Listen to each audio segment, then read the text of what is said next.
Objecting and the dumbest bill in America. This is Mark Fisher with Mark and the Millennials. And the Millennial joining me today is Christopher Hopkins, our assistant producer. And I want to thank all of you for listening to Mark and the Millennials. And in fact, all of you from both sides, because if there were ever a time that you should listen to Mark and the Millennials, it is now when we can actually have this conversation about how divided our country is. This podcast is called Objecting. And of course, we are going to have the dumbest bill in America, which is very time sensitive because it just was announced by its sponsor, although it is a resolution. But nonetheless, you know, it is what it is, which we will talk about later. So first up, Biden's rule of law less.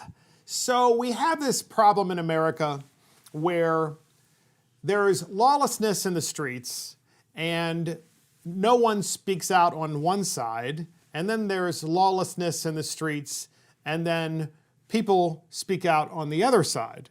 But then we're told it's not enough. You got to do more to speak out. We have a real problem in this country, obviously, and we're going to start out this way.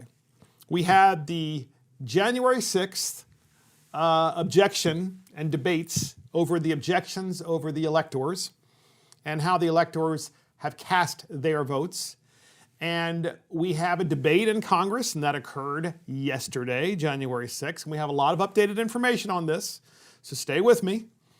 And what we found out is that the crowd in D.C., we're told it could be as many as 1 million people, then went from the White House to the Capitol. By went, they walked from the White House to the Capitol. And then what happened was some people, and it appeared to me like it was probably 100 to a couple of hundred, maybe as many as 300, all right? So let's say 300 people out of approximately 1 million climbed the wall, scaled the wall up the Capitol, which looked, by the way, very professional to me, because who can scale a 30-foot wall, right, straight up? And that's another discussion we should have too. Then found their way inside the Capitol. How'd they find their way? They broke in. They broke windows, broke through doors, got inside, climbed in, and there are pictures of some of these individuals, if not many of them. Actually, one is sitting in Nancy Pelosi's chair. I have to admit that back home at my house, my 26-year-old son was there, and he actually thought that was funny. Not that people broke in, but just that there was something comical about someone sitting in Nancy Pelosi's chair, other than Nancy Pelosi. Obviously, this is an incredibly serious matter, so we're not going to. We have to talk about this in the right context, and that is, when you look at the faces of many of these individuals that went and broke inside the Capitol, my first reaction was there were two gentlemen in particular that I saw when they were climbing that wall, that 30-foot wall. They were wearing the same hats and the same black backpacks on their back, very well organized with lots of gear all packed in, and dressed in a way, in my opinion, that made them look Antifa-like, right? Now, I have no way of knowing. And I'm also not suggesting to you podcast listeners that 100% of the people that broke into the Capitol were Antifa. But I will tell you this, I have my suspicions that some of those individuals who were breaking into the Capitol and who were the ringleaders, without question, in my mind, some very well may have been Antifa dressed as Trump supporters wearing the MAGA hats.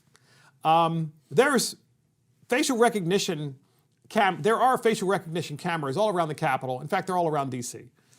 And those cameras are just like what happens when you're on Facebook and it says, hey, you want to tag this person? And you're like, well, how does it know who this person is? Well, because it's facial recognition technology. That technology is advancing at warp speed, and it's all over the city of Washington. And there's no doubt in my mind that the Department of Homeland Security knows who these individuals are because of facial recognition technology. showing and taking pictures of their face and instantly getting information. Hey, you want to tag this person? Here they are on Facebook. Here's what their name is. They're in a database over here at the FBI or some police department where they've been previously arrested. Or, maybe we don't even know who they are because they're not on social media and they have no record. But we will find out. We will find out who these people are who broke in, and they should be arrested and they should be prosecuted without question. But here's the thing. We're hearing from the left. We're hearing from the left that so many people broke into the Capitol and they were all Trump supporters. Folks, there were 1 million people there approximately. And the idea that you would look at everybody by their political identity, namely Trump supporters, and say that 1 million people broke into the Capitol is a bold-faced lie. Because it was a tiny, tiny little minority of folks, small amount of folks, who did this, and they were wrong, and they should be prosecuted, as I have said, and I will say again and again. But we also need to find out if some of these individuals who were stoking the siege of the Capitol were highly trained and paid Antifa operatives. Because we need to know this because the American people are dying for and yearning for the truth. We are yearning for the truth, and we are yearning to find a place where we can get truth, where we can find it and read it and feel vindicated that what we are reading is so, which of course is a whole nother issue, and we've talked about this many times before. So first up, we have Biden's rule of lawless, right? So apparently there are two rules. There is the Trump supporters, and there is BLM and Antifa, and everybody knows it. So we had the siege of the Capitol, and so Joe Biden came on, and CNN, of course, did the major covering of his statement about the siege of the Capitol on January 6th. And Joe Biden talked about it, and I think this is really fascinating to hear Joe Biden, because I'm not going to say that Joe Biden shouldn't have come forward and said anything. No, I'm not going to say that at all. I'm saying Joe Biden should be saying a lot more and should have been saying these things a long time ago. And he is primarily the reason this is happening, without question.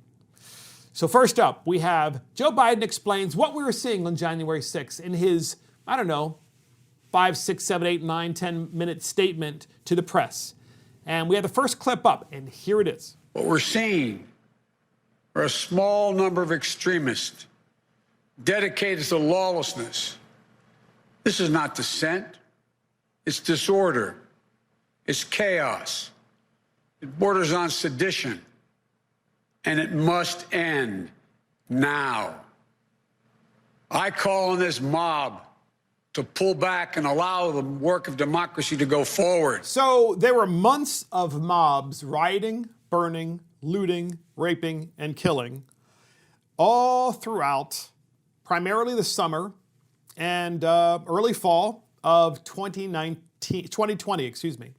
during the pandemic, which we're still in, of course, because now we're in 2021.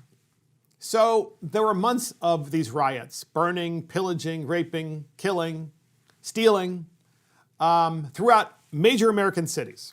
And Joe Biden said nothing until his pollsters got back to him after months of this happening. During the campaign, his pollsters say, hey, Joe, guess what? We polled and found out that people actually don't like this. In fact, we're losing a lot of support over the fact that this is happening because people are associating BLM and Antifa with the Democrat Party. That's what the pollsters told him. So then Joe Biden finally, late in the campaign, like last minute in the campaign, when he realized it was really bad, I think it was the last debate, he finally came out and said, oh, well, you're right.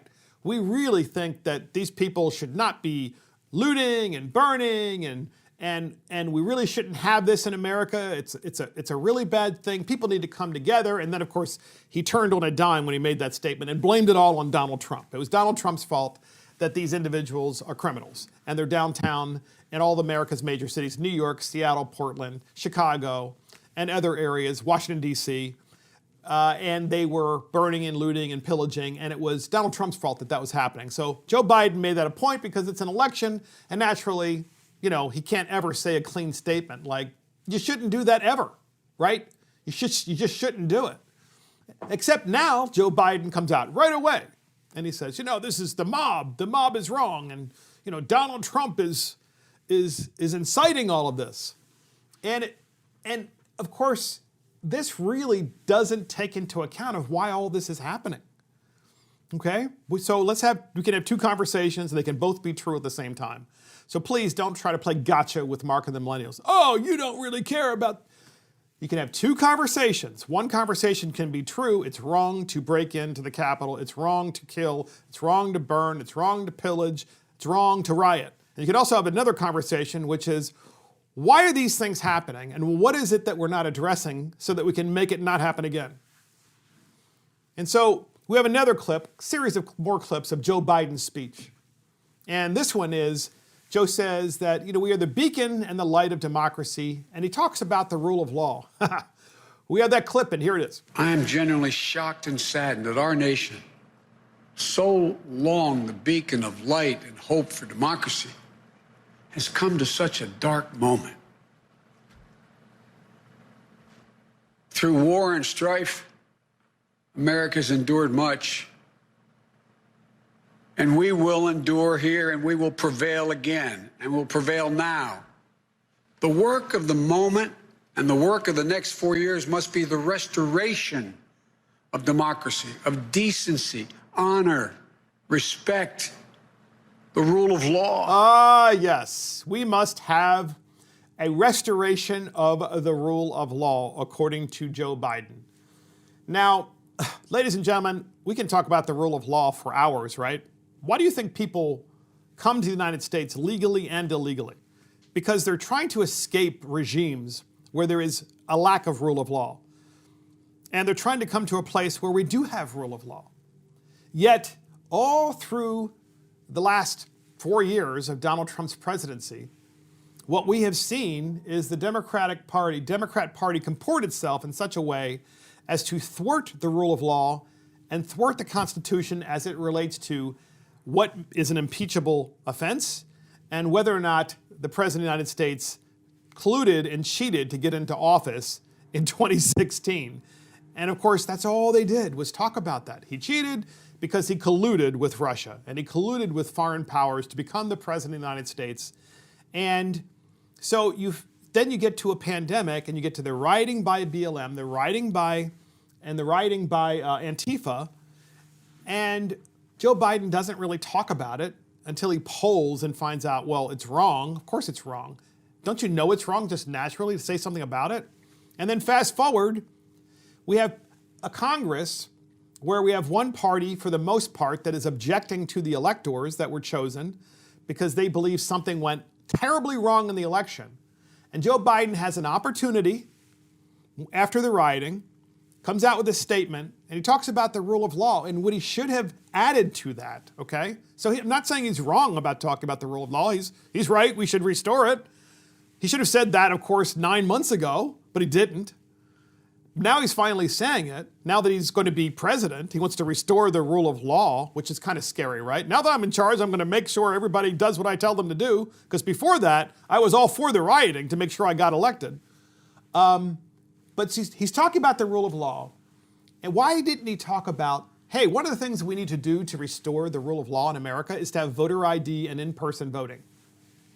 If he said that, talk about elevating his presidency immediately with everyone in the United States, including Democrats, including independents, and including Republicans. He would have immediately and utterly elevated himself as a truly great statesman. He would have risen to the time, but he chose not to do that. And I really fear that he has no intention of ever making that happen. I can pray and hope that he does, but I don't think he wants it. Because if he really did, that's the first thing he would have said. And you know what that would have done had he said that? It would have literally dissipated that crowd in D.C. You'd have 1 million people going, you know what? I'm so not happy with the way things turned out. But this guy, this new president, whom I don't like, literally said something that is fundamental and foundational to keeping our country together. And the fact that he said it, well, I'm going to make sure we hold him to it, but the fact that he said it is huge because it means he's listening to us. That's the way our republic is supposed to work. Joe didn't do it. He still has time, but yesterday would have been the right time. And maybe when he gives his inaugural speech, that'll be the right time, right? There's another opportunity there when he's inaugurated and he gives that great speech. We'll see. So Joe also said in his speech in reaction to the lawlessness in D.C., talked about how democracy is fragile. We're going to discuss this, but we have this clip first, and here it is. But today's reminder, a painful one, that democracy is fragile, and to preserve it requires people of goodwill, leaders with the courage to stand up, who are devoted not to the pursuit of power, or the personal interest pursuits of their own selfish interest at any cost, but of the common good. So now, of course, if you're a Republican, if you're a conservative, and by the way, millions upon millions of independents across this country, after having heard that part of his statement, the first thing that comes to mind is, well, here's a guy whose family has gotten rich after he has had a lifetime in politics. And so he's talking about, it shouldn't be a pursuit of power, shouldn't be about self-interest. That's the entire purpose of the entire Biden family. And so that's a bit laughable. And we've talked about that ad nauseum about Hunter Biden and the family and how, look, Joe Biden, to the best of my knowledge today, has at least 3 houses. He may have more. But if you know anything about Delaware, if you know anything about Bethany, Delaware, he has 1 house. My understanding is it's on the ocean or a block or 2 off of the ocean. If you know anything about Bethany in Delaware, that house is worth, a couple $1 million or more. And he has another house that was formerly owned by the DuPont family. And that house has to be worth, a fortune as well. And it looks like a pretty spectacular house. I'm not complaining about the way Joe Biden's living, right? Because at my heart, I'm a free market guy, right? I think that you should be able to work for what you have and keep it and pass it on to your family or to whomever you want.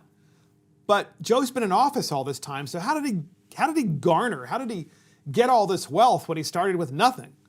So his statement really is phony because we're saying goodbye to Donald Trump, who's leaving office, who made money on his own, right? And I know what you're going to say. Oh, he inherited money. Okay, yeah, he inherited some money, and then he made it into many billions of dollars. But then we've got this, you certainly can't knock him for making that money. And then we got Joe Biden, who is worth, who knows, because I haven't seen his tax returns, but worth millions upon millions of dollars after having been in office for 47 years. And now it's going to add 4 more years to that as president of the United States. It'll be 51 years, assuming he makes it. And has gotten phenomenally wealthy in the process, which is part and parcel of why you have 1 million people in Washington, D.C., because they think something's wrong when their standard of living has decreased and politicians' standard of living while in office increases exponentially. And the fact that if you're listening to this podcast and you don't find that there's a problem with that and you're a Democrat, and you go, oh, it's okay because he's a Democrat, there's something really wrong with you. There is. And likewise, if you're a Republican and you don't think there's something wrong with Republicans doing the same thing, there's something wrong with you. So we have a final clip of this series of good old Joe Biden given his little speech about the rule of lawless. Biden invokes the name of Abraham Lincoln. Kind of fascinating. We're going to talk about this at some length. But first, here's the clip. I was reminded of the words of Abraham Lincoln in his annual message to Congress, whose work has today been interrupted by chaos. Here's what Lincoln said. He said, "We shall nobly save or merely lose the last best hope on earth." Went on to say, "The way is plain, peaceful, generous, just, a way which, if followed, the world will forever applaud and God must forever bless. The way is plain here, too. That's who we are. It's the way of democracy, of respect, of decency, of honor. So, look, anytime any president or any elected official quotes Abraham Lincoln, it gets my attention, right? Because Abraham Lincoln is certainly one of my heroes, and I hope he's one of your heroes as well. But here's the problem. The Democrat Party is the party that wants to cancel Abraham Lincoln. And the Democrat Party wants to eliminate much of the social studies curriculum in public schools so that kids can get through K to 12 and not even know anything or very little about our country's history and the exceptional nature of our country's founding, as well as our country's failings. They should teach all of that. But I have no doubt in my mind there are plenty of public school children across the country who don't have a clue or any knowledge of Abraham Lincoln other than his name. You know, they probably have very little information. Not saying everybody, I'm not saying a majority, but an increasing number of kids. And so you might say, well, Mark, then why are you still complaining that Joe Biden invoked the name of Abraham Lincoln? Because once again, there is an opportunity here for Joe Biden to be super presidential when he talks about the rioting in D.C. and the breach of the Capitol and the break-in of the Capitol and the lawlessness. He has that opportunity to say, you know what? We have a monument of Abraham Lincoln on the Mall of Washington, D.C. And we put that monument there because we want to remind people of what Civil War did to this country. The Civil War ended slavery, an incredibly good thing that the Civil War did that, obviously. But we don't want to repeat a civil war over our differences. We want to be able to have a democracy where we can talk to one another. And the idea is to learn from our history, not to try to cancel history. If Joe Biden said that, he'd be sending a huge message to the nut jobs in the squad and the nut jobs in the progressive movement who don't think that there's anything in history that's worth learning. Part of it's because they're just incredibly super ideological, and part of it, quite frankly, is they're stupid. But if there were ever a time to study Abraham Lincoln in American history, now would be that time. Now would be that time. Believe me, podcast listeners. If you get an opportunity, pick up some history books about Abraham Lincoln's speeches and read about the context in which those speeches were given and how close we were to losing our republic. And Joe Biden, sad as it may be, he might be the guy that we're going to need, because he's the only guy that we have, he's going to be the president, to hopefully say the right things and bring the country together. I think that the time to have done that was quite some time ago with Joe Biden, but that's who we have. And I know what you're going to say. He's not my president. I understand, right? I understand that. I want the left to fail, but I don't want our country to fail, okay? Those are two different things. I want our country to succeed. But I think the left's ideology and their way forward is, without question, the wrong path for America.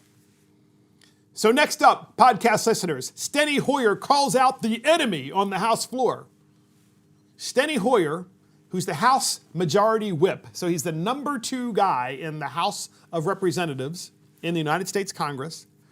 He is a Democrat from Maryland. He's been in public office his entire adult life. First in the Maryland House of Delegates, then the Maryland Senate, and then the United States Congress, where he is the Majority Whip, right under Nancy Pelosi. So Steny really hasn't been in the private sector, and he's a very good speaker. You know, at oration, he's wonderful, right? And he's really good at rhetoric and so forth. But unfortunately for Steny, he really falls short because he misses the point about why Republicans are objecting on the House floor to the electors that were chosen by the state legislatures. So Steny gets up and he calls out the enemy. And we want to give you the full context of this particular speech that he gave. So we have two clips. One I think is like a minute long, but it's worth listening to. And they are, because I want you to hear what the number two man, who by the way is considered to be a middle of the road Democrat, I want you to hear what he has to say on the House floor about the Republicans and the conservatives who came into D.C., the vast majority of them peaceful, and also talk about what he thinks about the dissent of opinion. We have the first clip, and here it is. My remarks were written before the tragic, dangerous, and unacceptable actions. And unacceptable is such a tame word. My remarks started with, Madam Speaker, the American people today are witnessing one of the greatest challenges to our democracy in its 244-year history. Little did I know that this Capitol would be attacked by the enemy within. I was here on 9/11 when we were attacked by the enemy. Can you without. believe that? This is the number two man in the Democrat Party who's considered to be a moderate by Democrat standards in the House of Representatives. And he says the Capitol was attacked by the enemy within. And he compared that to 9/11 when we were attacked by the enemy from without. This is why this man is such an incredible phony, but also very clever at crafting his words to make it sound like there's one side that is 100% at fault and is an enemy. He's defining opposition as enemy. So when he says enemy within, Steny Hoyer, he's not talking about the people that broke into the Capitol. He's not talking about them. He's talking about the Republican Party and the individuals who are objecting to the electors. In other words, the individuals who are following the Constitution of the United States and engaging in a constitutional debate. Steny Hoyer is calling them the enemy and equating them with the 9/11 terrorists who attacked the United States. Kind of fascinating that the terrorists that were here in the United States and that attacked the United States learned how to fly in the United States, and they were allowed in the United States by Barack Obama. I mean, they were also, or most definitely, the enemy within, because they were here and allowed to come here because they hate America. I got to tell you something. The people that were protesting downtown, not the people who broke into the Capitol, but the people protesting downtown, those million people, they are patriots. They want to preserve America. And they realize there's something wrong, but Steny Hoyer thinks they're the enemy within. In other words, we have people who are American citizens who are enemies of the state because they dare to question this incredibly arrogant SOB, because that's what he is, Steny Hoyer, an incredibly arrogant guy who's never done anything. He's had no accomplishments in his life other than getting elected. And I got news for you. I don't consider that to be an accomplishment anymore. I consider an accomplishment actually bringing people together and finding ways forward, getting things done, and speaking to the high ground, the foundational principles of the country. But he can't even do that, Steny Hoyer. They think the guy's 81 years old, and he defines the opposition, people with a different opinion, as the enemy within, and says they're just like the people from 9/11 who attacked the country, and they were the enemy without. And if that weren't enough, we got another clip from Steny Hoyer, and it talks about if these are the people in charge, or if these are Americans, then we're in trouble. You really have to listen to this. This is from the same speech on the House floor, and here it is. In 2000, I was strongly in favor of Al Gore for president. And my candidate got more votes than the other candidate. His name was George Bush, of course. No, he didn't, actually. And one of the saddest days was January 20th of 2001, when our candidate, who won the election in my view, was not elected.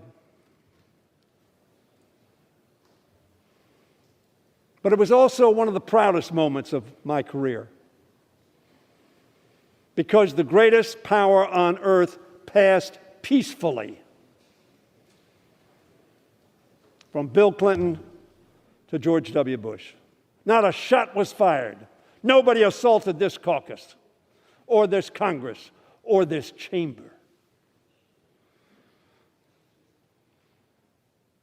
Because we were not disappointed? No. Because we were not angry? No. Because we believe in democracy. We believe in we the people. And the way the people, one of the speakers, I think it was the senator from Texas, expressed, we're here for the people. If those were the people, we're in a lot of trouble. Yeah, so there you go. Steny Hoyer says, well, if those are the people out there protesting, then we're in a lot of trouble. And this goes back to really the foundational purpose of this podcast today, which is, why don't you ask those people why they're so disaffected? I'm not talking about the rioters, the people that broke into the Capitol.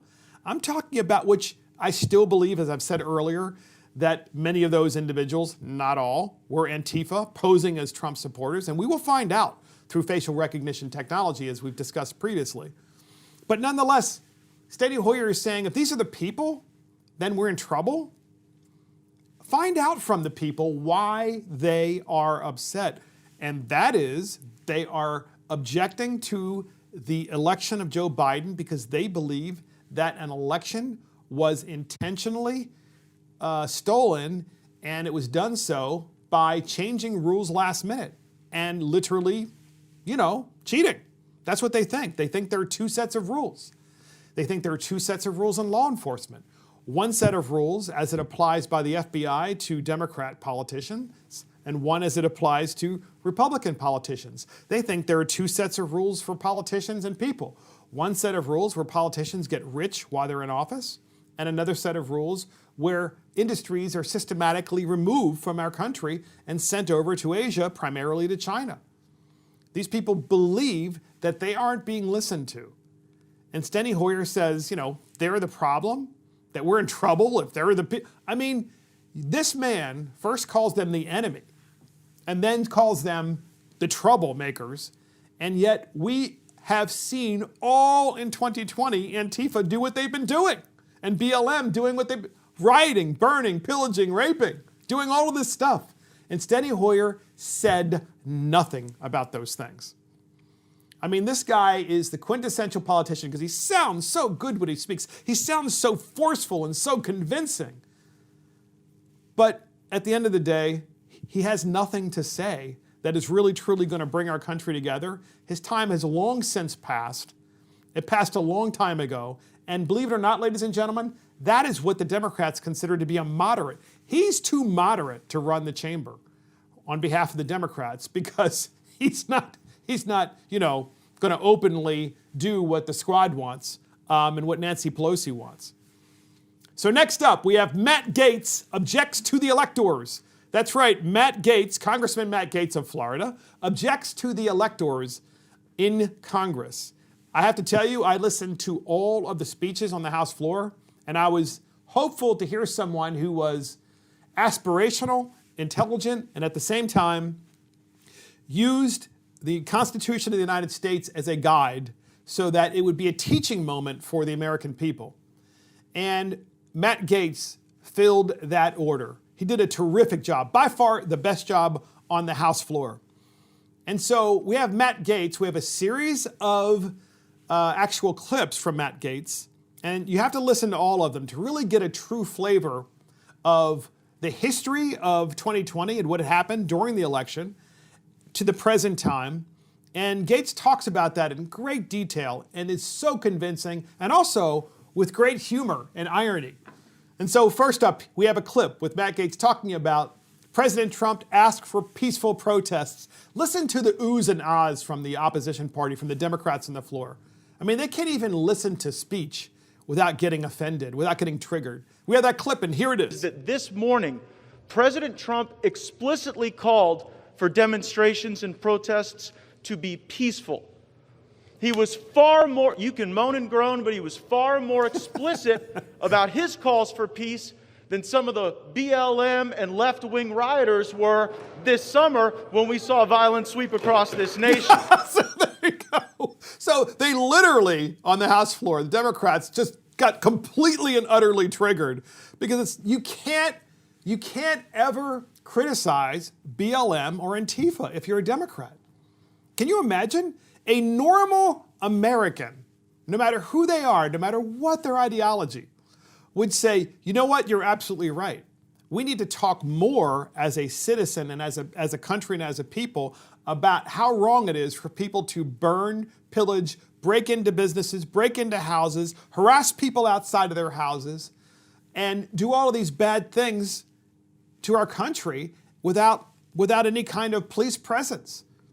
We need to talk more about that and say it's wrong, just like it was wrong what happened in the Capitol. That's what Gaetz was talking about, and the Democrats get completely and utterly triggered on the House floor because they're like, oh, no, you can't say these things. If you say these things, then they are our supporters. We can't have our supporters upset at us, so we have to ooh and ah on the House floor. We have to do that so that our supporters know that we're triggered, we're with them. Just disgusting. And so Gaetz continues in the same speech. He says, we're following the Constitution. And you should listen very carefully to this because here is a really key part of this objection, the speech that Gaetz is giving about objecting to the electors because it's happened before. Guess from whom? Listen to Gaetz. Here's the clip. Now, we came here today to debate, to follow regular order, to offer an objection, to follow a process that is expressly contemplated in our Constitution. And for doing that, we got called a bunch of seditious traitors. Now, not since 1985 has a Republican president been sworn in, absent some Democrat effort, to object to the electors. But when we do it, it is the new violation of all norms. And when those things are said, people get angry. So many years ago, Democrats started coming on the House floor when Republican presidents won. They would come on the House floor on the day that you were supposed to vote for confirm and the electors on the House floor, and they would object to the electors. No proof of anything, no media reports of problems or issues.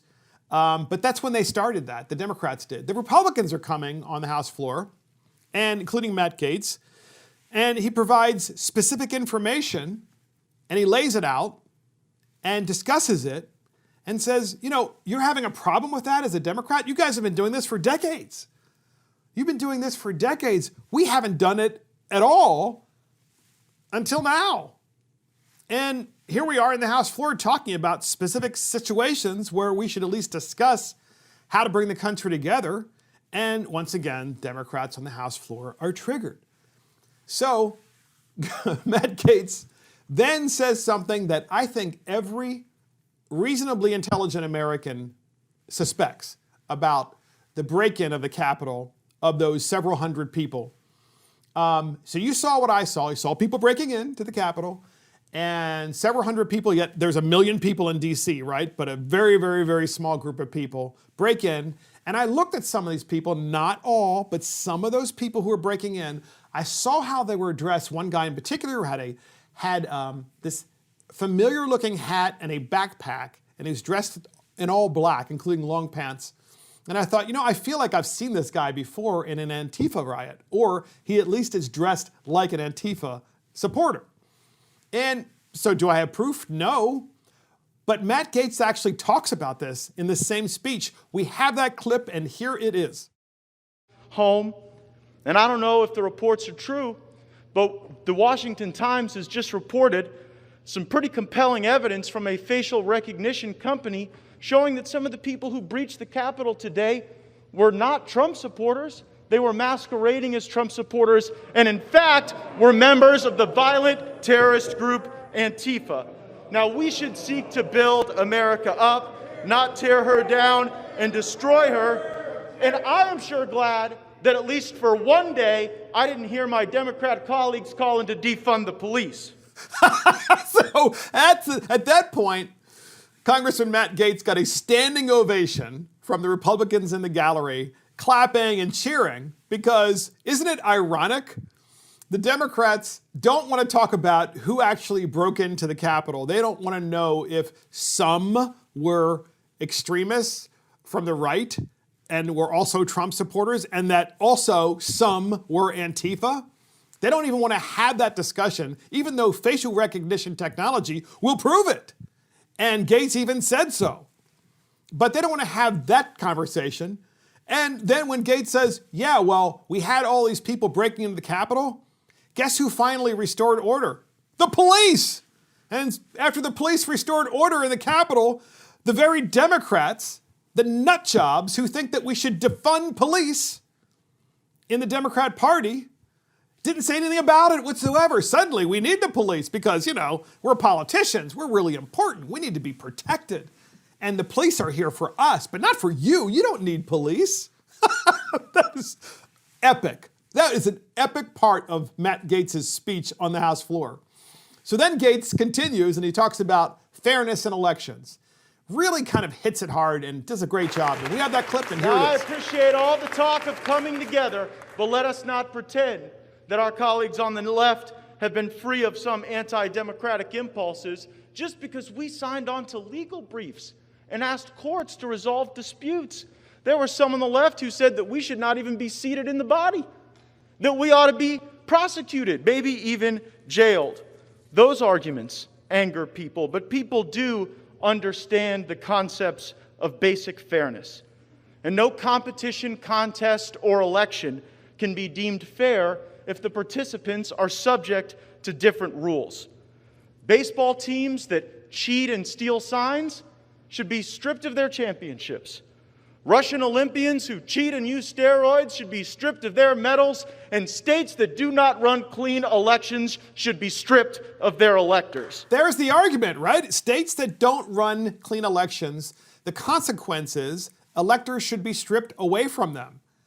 And that is the fundamental part of Matt Gaetz's objection to those electors, that the states didn't have a fair playing field for the election because they gamed the election rules at the very last minute so that it heavily skewed, and we're not even talking about big tech's influence, just the states themselves heavily skewed the election results to, of course, the Democrat Party. And if that isn't enough, Gaetz continues on, he says, and here's how the election went down. He literally explains it, does a terrific job.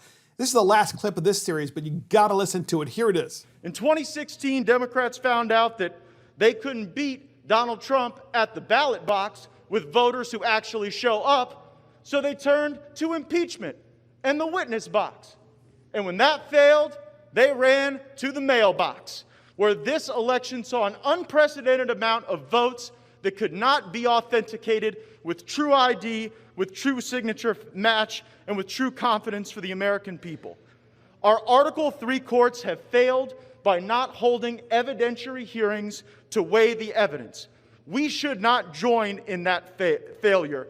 We should vindicate the rights of states. We should vindicate the subpoenas in Arizona that have been issued to get a hold of these voting machines, and we should reject these electors. And that is Matt Gaetz's speech. That is Matt Gaetz's speech. Just fantastic speech. It is by far the best objection to the elector's speech on the House floor, hands down, because he summarizes the hypocrisy of the Democrat Party. He summarizes and talks about how they just say they want to follow the Constitution, but then when the Republicans want to do the same, they actually want to follow the Constitution and object to the electors, the Democrats are saying this has never happened before. Meanwhile, the Democrats have been doing it for decades.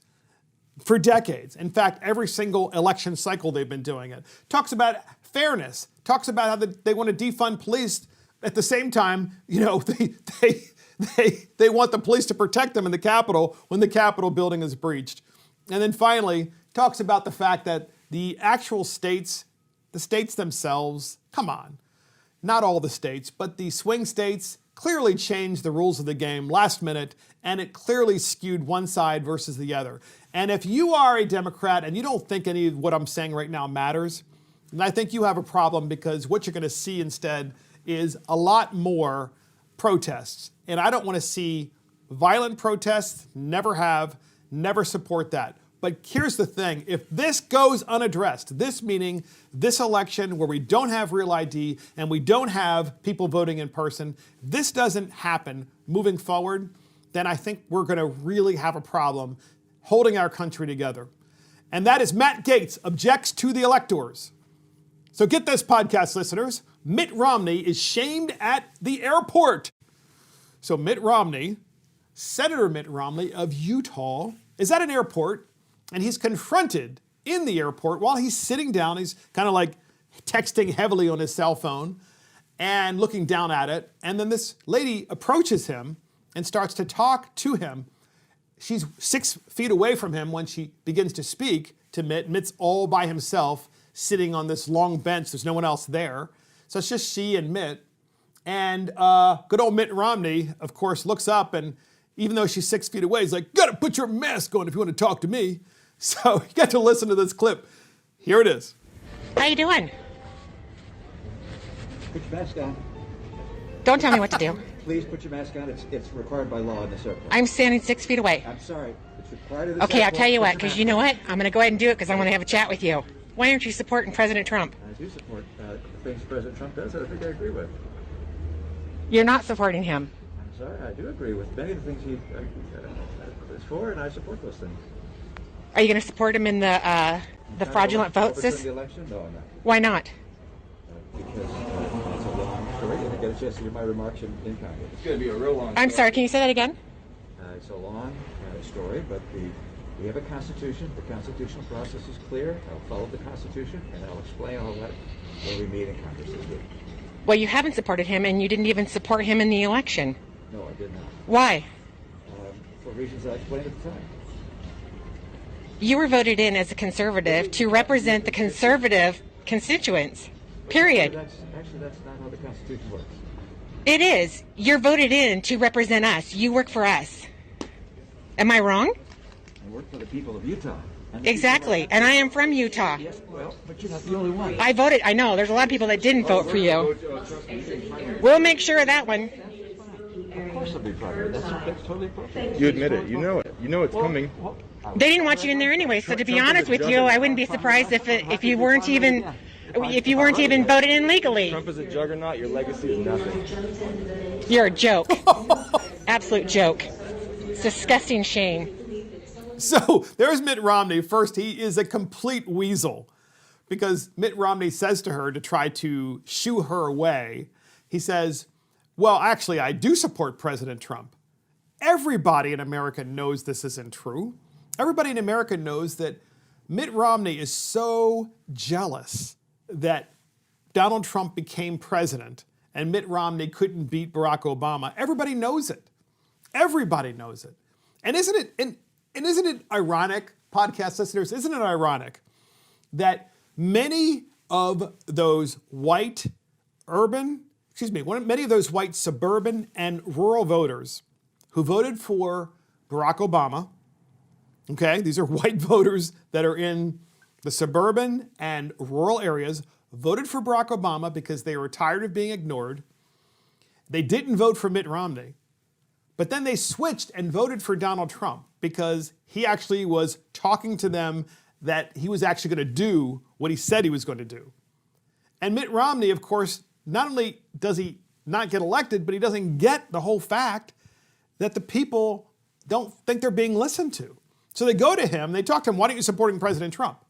He's like, well, I do support him. I mean, the guy's such a weasel. And then she says, well, you're supposed to represent us. We're from Utah as well, because they were. He goes, well, that's not how the Constitution works. Of course that's how the Constitution works. It's a republic. You get elected by the people from your state to the United States Senate, and then you represent them. Can't obviously represent everybody perfectly all the time. We know that. But it's so personal between Mitt Romney and Donald Trump because Mitt is fundamentally incredibly jealous of Donald Trump